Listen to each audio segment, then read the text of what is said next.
Hello दोस्तों, अगर आप तैयारी कर रहे हैं ऐसे एग्जामिनेशन की जिसमें राजभाषा के क्वेश्चंस आते हैं, ये राजभाषा ऑफिसर्स की रैंक रहती हैं IBPS and other exams like NABARD में। मेरा एग्जामिनेशन है 24 सितंबर को मेंस का राजभाषा अधिकारी का, तो इसीलिए मैं इस वीडियो को बना रहा हूँ। इससे मेरा रिवीजन भी होता जाएगा और क्योंकि ये इम्पोर्टेंट टॉपिक है तो ये आप भी देख सकते हैं।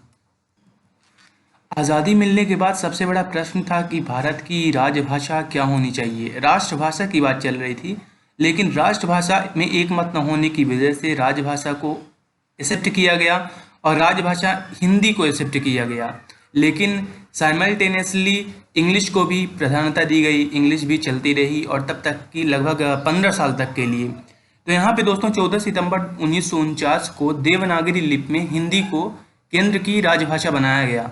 और राजभाषा वो होता है जिसमें लोगों का काम होता है, गवर्नमेंट रिप्रेजेंट करती है कोई भी काम विभागों में, उन्हें बोलते हैं राजभाषा।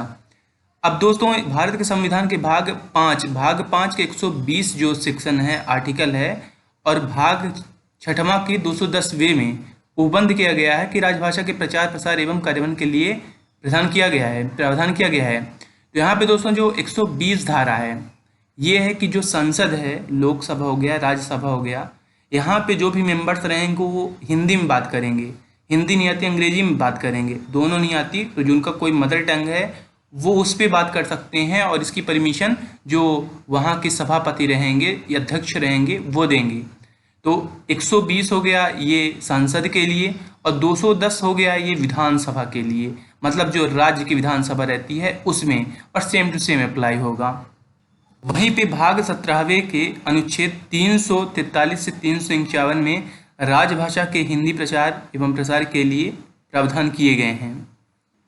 क्योंकि भारतीय संविधान निर्माताओं ने हिंदी को राजभाषा के रूप में अंगीकार किया था, स्वीकार किया था, तो इसके तहत जो 5 साल बाद 1950 के 5 साल बाद 55 में एक कमेटी पारित की गई थी आर्टिकल 344-45 के अनुसार शायद।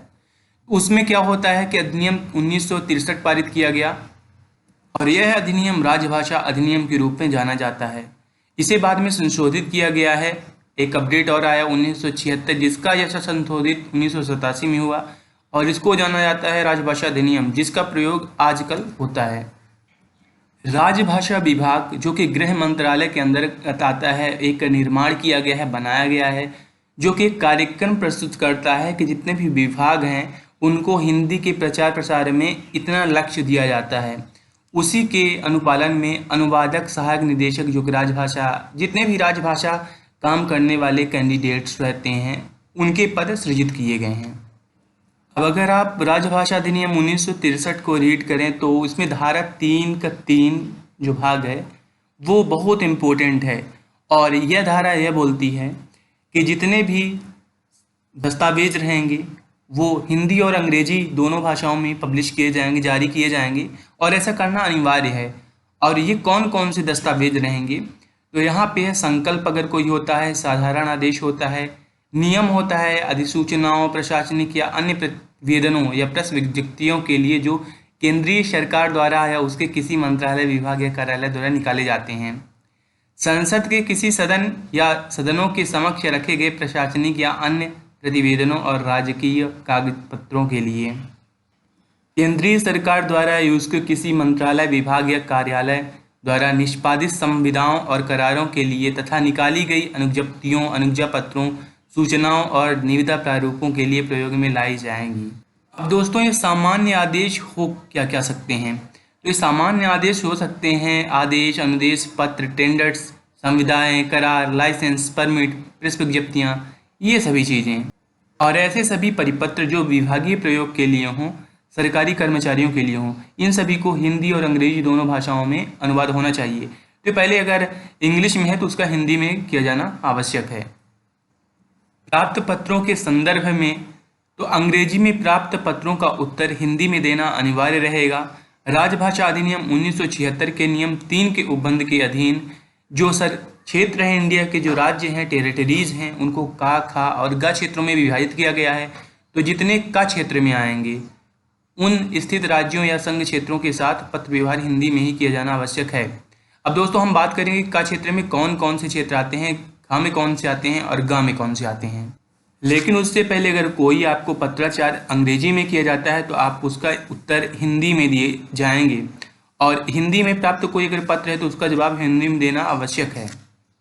अब जो क्षेत्र हैं उनका विभाजन जो किया गया है का, खा और गा क्षेत्र, तो का क्षेत्र में आता है बिहार, झारखंड, हरियाणा, हिमाचल प्रदेश, मध्य प्रदेश, छत्तीसगढ़, राजस्थान और उत्तर प्रदेश, उत्तराखंड राज्य, अंडमान निकोबार और तथा दिल्ली। आप ऐसे याद कर लीजिए कि जैसे राजस्थान, बिहार, ये जितनी जगह हिंदी बोली जाती है खास तौर पे वो, और अंडमान निकोबार की राजभाषा हिंदी है, आपको ये ध्यान रखना है। खा क्षेत्र में आ जाता है गुजरात, महाराष्ट्र और पंजाब है, ये स्टेट्स हैं। और यूनियन टेरिटरी की अगर बात की जाए, चंडीगढ़ है, दमन दीव एवं दादरा नगर हवेली है। और गा क्षेत्र में वो सभी क्षेत्र आ जाते हैं जिनमें का और खा क्षेत्र मेंशन नहीं है। इनके अतिरिक्त जितने भी हैं लाइक कर्नाटका हो गया, आंध्र प्रदेश हो गया, ये सारा का सारा गा क्षेत्र में आ जाता है, और सारे नॉर्थ ईस्ट के स्टेट्स। अब जैसे क्षेत्रों के हिसाब से उनको पत्राचार का परसेंटेज डिवाइड किया गया है। तो अगर मान लीजिए कोई क्षेत्र गा क्षेत्र में आता है तो गा से का, गा से खा, गा से गा, गा से का, खा, इन क्षेत्रों को कितने परसेंटेज वो पत्राचार हिंदी से करेगा, तो यहाँ पे वो परसेंटेज लिखा गया है।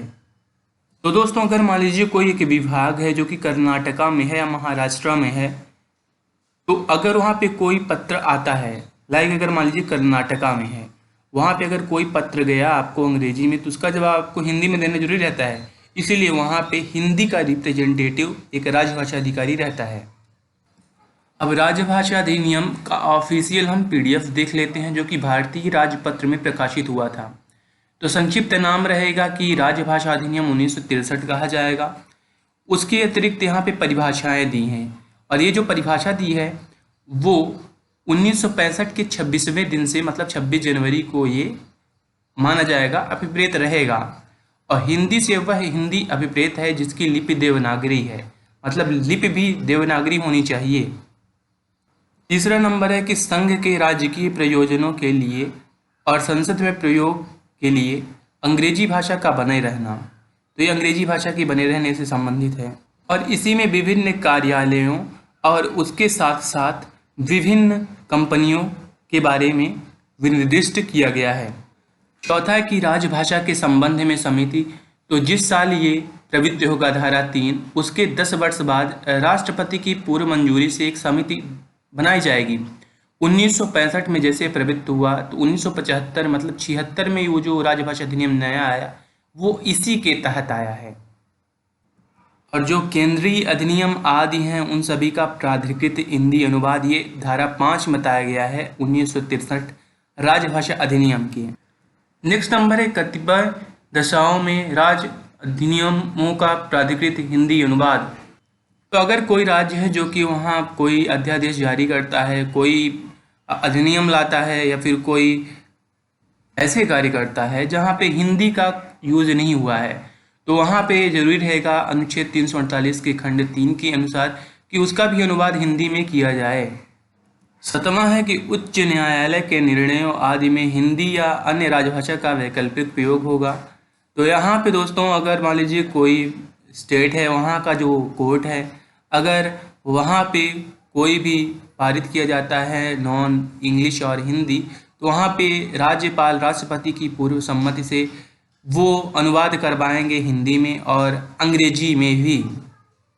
हम आपको बता दें कि आर्टिकल जो 348 है वो बोलती है कि हाई कोर्ट और सुप्रीम कोर्ट की भाषा क्या रहेगी, तो वो अभी अंग्रेजी ही मान्य है। और अगला नंबर है नियम बनाने की शक्ति, तो शासकीय राजपत्र में अधिसूचना द्वारा ये बनाया जा सकेगा। और इसके अलावा 9वां नंबर है कतिपय उपबंधों का जम्मू कश्मीर राज्य को लागू न होना। तो धारा 6वां और 7वां है वो जम्मू एंड कश्मीर को लागू नहीं होता। तो ये जो कतिपय दशाओं में राज्य अधिनियमों का प्राधिकृत हिंदी अनुवाद और उच्च न्यायालय के निर्णयों आदि में हिंदी या अन्य राजभाषा का वैकल्पिक प्रयोग ये नहीं आता जम्मू कश्मीर के लिए मान्य। लेकिन क्योंकि 35 एंड 370 हट गया है तो अब हो सकता है मान्य हो, लेकिन इसके कोई ऑफिशियल नोटिफिकेशन मुझे भी मिला नहीं। जैसे कोई इन्फॉर्मेशन आती है मैं आपको अपडेट कराता रहूँगा। तो दोस्तों आप इस वीडियो को देखिए, समझिए, शेयर करिए एंड ये काफ़ी इंपॉर्टेंट आपके लिए होने वाला है।